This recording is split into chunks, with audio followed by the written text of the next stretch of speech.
எரேமியா அதிகாரம் 20. இம்மேர் மகனும் ஆண்டவரது இல்லத்தின் தலைமை அதிகாரியுமாய் இருந்த பஸ்கூர் என்னும் குரு எரேமியா இவற்றையெல்லாம் இறைவாக்காக சொல்ல கேட்டான்.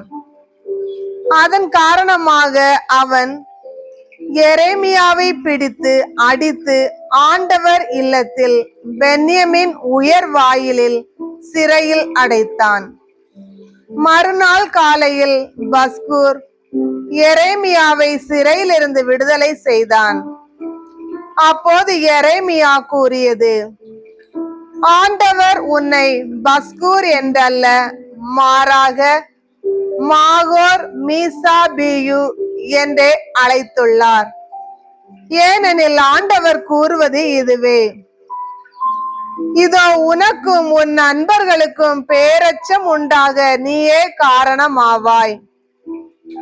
உன் கண் முன்னாலேயே அவர்கள் பகைவர்களின் வாளால் மடிவார்கள். யூதா முழுவதையும் பாபிலோனிய மன்னனிடம் கையளிப்பேன். அவன் அவர்களை பாபிலோனுக்கு நாடு கடத்தி வாளால் வெட்டி வீழ்த்துவான். இந்நகரின் செல்வங்களையும் உழைப்பின் பயன் அனைத்தையும் விலை உயர்ந்த பொருள்கள் யாவற்றையும் யூதா அரசரின் கருவூலங்களையும் அவர்கள் பகைவர்களிடம் ஒப்புவிப்பேன். அவர்கள் அவற்றை பறிமுதல் செய்து பாபிலோனுக்கு கொண்டு செல்வார்கள். பஸ்கூர், நீயும் உன் வீட்டில் வாழும் அனைவரும் நாடு கடத்தப்படுவீர்கள். நீயும் உன் பொய்யான இறைவாக்குகளை கேட்ட உன் நண்பர்களும் பாபிலோனுக்கு சென்று அங்கு சாவீர்கள். அங்கேயே புதைக்கப்படுவீர்கள். ஆண்டவரே, நீர் என்னை ஏமாற்றி விட்டீர், நானும் ஏமாந்து போனேன். நீர் என்னை விட வல்லமையுடையவர், என் மேல் வெற்றி கொண்டு விட்டீர். நான் நாள் முழுவதும் நகைப்புக்கு ஆளானேன். எல்லாரும் என்னை ஏளனம் செய்கின்றார்கள்.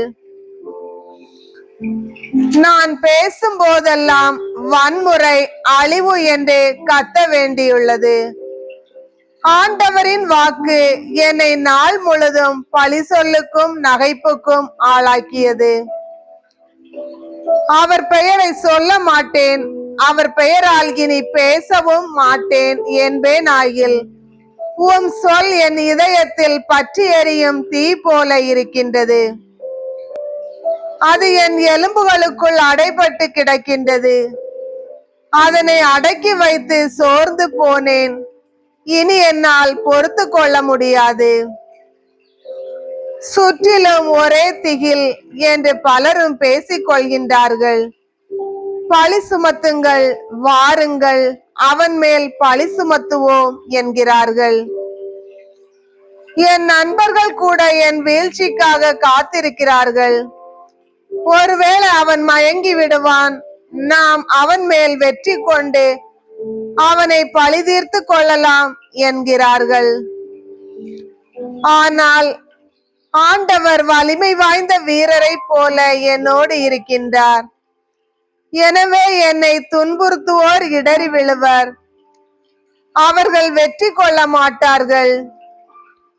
அவர்கள் விவேகத்தோடு செயல்படவில்லை. அவர்களின் அவமானம் என்றும் நிலைத்திருக்கும், அது மறக்கப்படாது. படைகளின் ஆண்டவரே, நேர்மையாளரை சோதித்தறிபவரும் உள்ளுணர்வுகளையும் இதய சிந்தனைகளையும் அறிபவரும் நீரே. நீர் என் எதிரிகளை பழி வாங்குவதை நான் காண வேண்டும். ஏனெனில் என் வழக்கை உம்மிடம் எடுத்துரைத்துள்ளேன். ஆண்டவருக்கு புகழ் பாடுங்கள், அவரை புகழ்ந்தேத்துங்கள். ஏனெனில் அவர் வறியோரின் உயிரை தீயோரின் பிடியினின்று விடுவித்தார். நான் பிறந்த நாள் சபிக்கப்படட்டும். என் அன்னை என்னை பெற்றெடுத்த நாள் ஆசி பெறாதிருக்கட்டும்.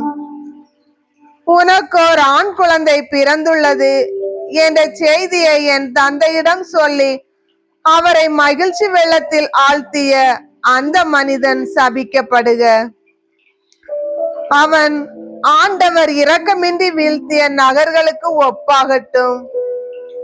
அவன் காதில் காலையில் அழுகை குரலும் நண்பகலில் போர் இரைச்சலும் ஒலிக்கட்டும். தாய் வயிற்றில் நான் இருந்த போதே அவள் ஏன் என்னை கொல்லவில்லை? என் தாயே எனக்கு கல்லறையாய் இருந்திருப்பாளே. அவள் கருவறையிலேயே என்றும் இருந்திருப்பேனே. கருவறை விட்டு ஏன் தான் வெளிவந்தேன்? துன்ப துயரத்தை அனுபவிக்கவும் என் வாழ்நாள்களை வெட்கத்தில் கழிக்கவும் தான் வந்தேனோ?